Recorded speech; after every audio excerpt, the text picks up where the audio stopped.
terms about the Indianapolis Colts, Indiana Pacers, Indiana Hoosiers, and all the other teams that you care about in Indiana, because this is Optimism Wednesday, and it's what we do. We're going to be positive about Phillip Rivers. We're going to be positive about Shane Steichen, about the direction of the Pacers, because the Pacers, they're going to get Tyrese Halliburton back, an NBA All-Star level player, probably one of the best 15 players in the NBA, at least when he was healthy, a guy who led his team to the NBA Finals, and they are, because they are not very good this year at 6-20 and not looking like a team that's going to get a hell of a lot better, they're going to get a high draft pick. We don't know how high because of the NBA draft lottery, but it's going to be a high draft pick, and somebody's going to be able to help.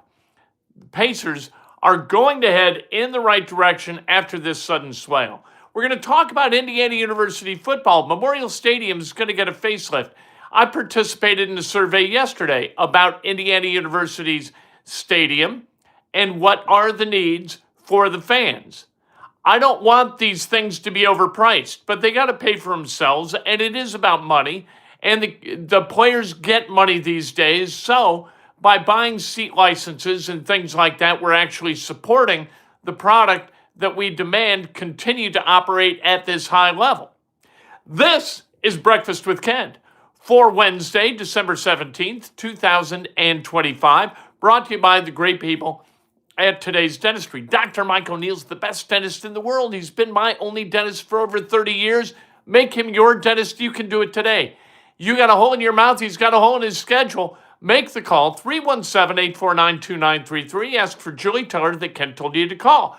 Become a member today. Membership has its privileges. Participate every Saturday, if you're a member, in the Coffee with Kent Saturday show, which is phenomenal every single week. We talk, and it's comments, and it's answers and questions and answers. I ask questions, you ask questions, we all ask questions, and we have a hell of a time every Saturday morning. Make sure and subscribe. That is the way you become eligible to win a prize. Giving away today an Indiana University Big Ten Championship t-shirt, one that I never thought we'd see one of these. I never thought any of us, even if you're like 6 and you're watching, that you would live long enough to see Indiana go undefeated in the regular season and win a Big Ten championship game against Ohio State at Lucas Oil Stadium. One of the most unbelievable things I've ever heard of in the world of sports. Curt Cignetti got it done, so now you can own a Big Ten championship t-shirt, and all you got to do is be a subscriber and use the phrase that pays, and the phrase that pays is go IU, because we're giving away the IU swag. Let's go. Make sure and smash that like button, and if you want to make a donation, no big whoop, but please include a comment or a question that elevates the level of discourse on the channel. All right, let's talk about the Indianapolis Colts first. Phillip Rivers deserves our thanks, our gratitude for being the kind of guy who's going to get off his couch and say, you know what, I've stayed in a little bit of shape because I'm a high school football coach, and so I'm throwing the ball a little bit, and I feel pretty good, and the Colts need some help. I am really, really familiar with the playbook. We run a similar scheme with similar vocabulary at the high school where I coach, and I've played in this system, at least a part of this system, for 8 years with the San Diego Chargers, with Shane Steichen as one of my assistant coaches.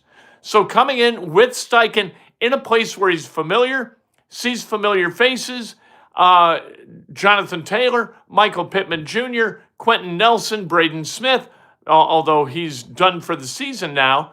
You got a lot at Grover Stewart, DeForest Buckner, a lot of those guys, Rigoberto Sanchez, Luke Rose, 14 guys have played with Phillip Rivers before. So he's comfortable with these guys. He knows what they can do. When he stands and he assesses a defense, he knows how to attack it with the scheme and the playbook that Shane Steichen has authored, and he's good to go. Now, he can't throw it more than 35, 40 yards on a good day, maybe with a little bit of a tailwind, but still, The microprocessor is working just fine, and he is exactly the guy who can do exactly what's necessary to give this team a chance to win in a way that Riley Leonard and Brett Rippon cannot. And there's nobody else that you can get at this point. Nobody else is out there who you would prefer in that position. So, Philip Rivers, thank you. Colts fans, thank Philip Rivers. Don't decry what he can't do. Celebrate what he can do, because we are a missed 56-yard field goal Sunday from him beating one of the best teams in the NFL, and they go up. This schedule doesn't get any easier. You got the 10-4 49ers, 10-4 Jaguars, 9-5 Texans. That's what you got ahead of you. You are not going to win any of those games with Riley Leonard as your starting quarterback. You're just not. This is what it is. This is the best chance that the Colts have got to win games. That's Philip Rivers with Shane Steichen. And all of the hammering of Shane Steichen needs to stop. Shane Steichen has done nothing but good. You can be critical of the play calling, and that's fine. But you have, in your criticism, you have the benefit of knowing what the result of the play was. If they run Jonathan Taylor up the middle against an 8-man box and he goes for -2 yards, you say you should have thrown. If they throw and the ball's batted away by a member of the opposing defensive secondary, you say they should have run. Well, sure. You have the benefit of that hindsight. Steichen doesn't. If you can look at a game that Steichen has coached, take any of the last 6 games, they've lost 5 of 6, right? Any of those 6. And before the play, pre-snap, and given the condition, you say, okay, they ought to run this. And you can be real general about it. Let's jet sweep, run up the middle, throw to the flat, screen, deep ball, whatever. And then watch the tape and see what they did and understand a little bit about football. You're going to see that Shane Steichen doesn't make mistakes very often. Now with the clock, every once in a while, clock management gets a little wonky. And I'm not real happy with it sometimes. But other times, I think he's pretty damn smart. And I think he's a really good coach. Shane Steichen is also a reason that this team started 7-1. Yes, they're 1-5 over the last 6 games. That 7-1 was there too, and he's the same level coach. The execution isn't the same. The level of talent isn't the same because you haven't had Sauce Gardner or Mooney Ward for a significant portion of this season. Sauce Gardner just acquired. He played a couple of games. Hopefully he plays again. He's got that calf issue. Hopefully he plays again this weekend. You've got quarterback issues the last 3 years that have been paralytic and catastrophic. And somehow or another, with Gardner Minshew and Anthony Richardson, they go 8-9 and are a dropped pass, kinda. Not the greatest throw, but a dropped pass, kinda, away from winning the division. And you want to just punt this guy? You out of your minds? Shane Steichen's a really good coach. So, you hate him? You can hate him. It's okay. I don't blame you. This is a result-based business. But don't fix a problem that doesn't exist and then think you're going to bounce back next year and be somehow better. Chris Ballard, we can have a different conversation about. Because those drafts, those stand in a vacuum themselves, and you can read what that talent level has been in those drafts. He's had some good drafts. He's had some bad drafts. He's had some good picks. He's had some really bad picks. So that one we can debate. And we can go back and forth on Chris Ballard. But Shane Steichen, what do you want him to do with Anthony Richardson, Gardner Minshew, Joe Flacco, Daniel Jones, and Philip Rivers? Daniel Jones on one leg, by the way, that cracked fibula. And then now, of course, with a torn Achilles. What do you want that man to do with that quarterback situation? You want that guy to win Super Bowls? I would too. But that isn't happening. Watch Josh Allen play a little bit. Watch Joe Burrow play a little bit. Watch Jared Goff. Watch Matthew Stafford. Watch those guys play. And you're like, holy moly. I didn't know people could throw a football like that anymore. I didn't know people could run with it like that anymore. Hoosiers, Hoosier football, they are in a different mental place than last year. Last year, they were nervous, and you saw it against Ohio State at Ohio State. Special teams gaffes. Can't have them. In the Big Ten championship game, you didn't. This is a different Indiana team. And going into the Rose Bowl, I think what we should expect is a different level of performance from that game that they played last year in the college football playoff against Notre Dame. Whether or not they play Bama or Oklahoma, I think it's going to be good. I think they win the Rose Bowl, they go to the semifinals, and then we'll see. The winner of what it's going to wind up being Texas Tech and Oregon. I don't know whether it's James Madison or Tulane in the 12th spot that Oregon plays, but there's no way that Oregon loses that game. I think Indiana has a hell of a shot. Cignetti, he's an odd coach, but he is a beautiful coach. He is odd in a beautiful way, and that's how you win. You don't win with ordinary, right? Ordinary, same old, you're not going to win, ever. Odd, plus beautiful, winning, 13-0. Hadn't lost a game in Memorial Stadium. Memorial Stadium is going to get a makeover, and it's going to be awesome. There are going to be more suites. There are going to be different levels of suites, different levels of food. They're going to replace some of the bleachers with fixed seats, which will be new in Memorial Stadium. They're going to do all those things. How do I know? Because I participated in a survey yesterday where they kind of articulated the angles of their upgrades and renovations for Memorial Stadium. It doesn't look like they're going to add to the seating capacity, which is 56,000, because you can't park the people you need to park now on that property. They've got to get more property, and they've got to expand their parking. Once they do that, maybe you can add to the seating bowl. The way they're going to lift their revenue, they're going to lift their revenue with more valuable property. There are two ways you can do it in real estate, right?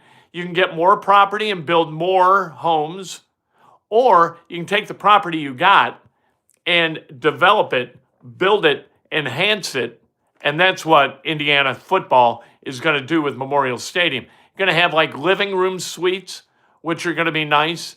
You're going to have more of the loge level type suites, which will be nice. You'll have higher level food, and they're going to want more money, and they're going to want seat licensing money, but some people are going to be able to afford that. In the survey, I said, no, not interested at every level until they got to the lowest level that they offered for cost, because I want to take care of you people. I don't want you paying $30,000 for a suite for a season, or like a 4-person, like little living room suite, 30 grand, if I can get it for you at 20. So I tried to take good care of you. Pacers, yeah, they're a disaster this year at 6-20. They're not very good. They're not going to be very good. They're going to wander through this season like a blind guy looking for a potty. That's this team is bereft of extraordinary talent.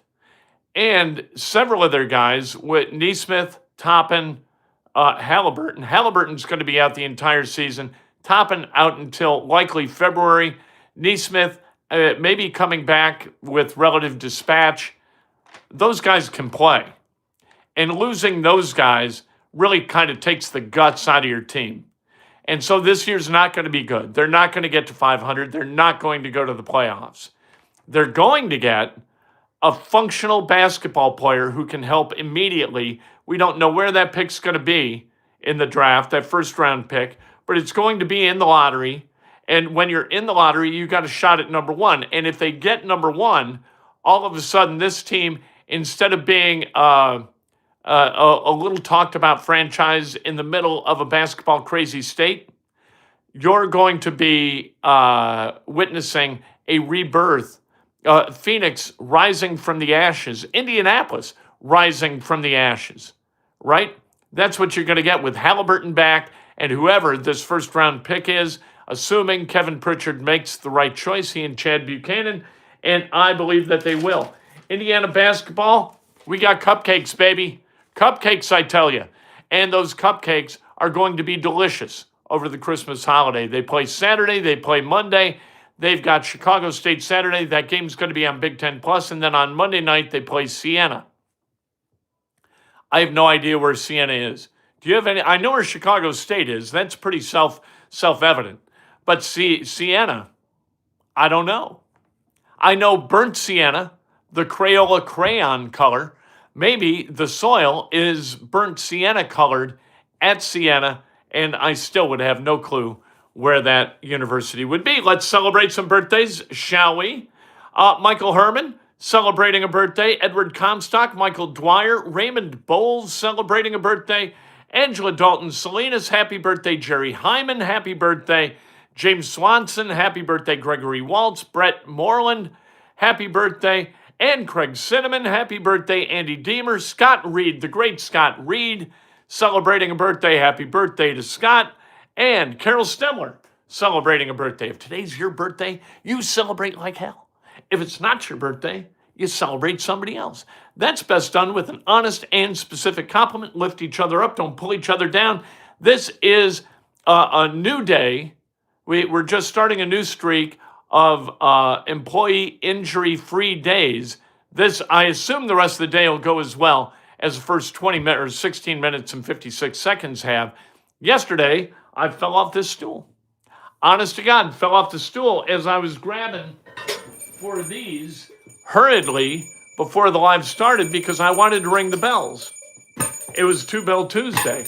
As I got back on the chair, on the stool, I fell. I went kind of cattywampus and fell off and crashed against the floor.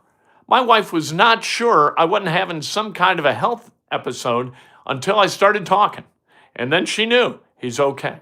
So if I'm talking, I'm fine. If I'm not talking, things have gone south. We'll talk to you later today. Can't wait. We got the coordinators today at 12:25. So that's a good thing. Yesterday we had nothing because the Colts were dark. They got Monday Night Football, so they shove everything forward today, and here we are.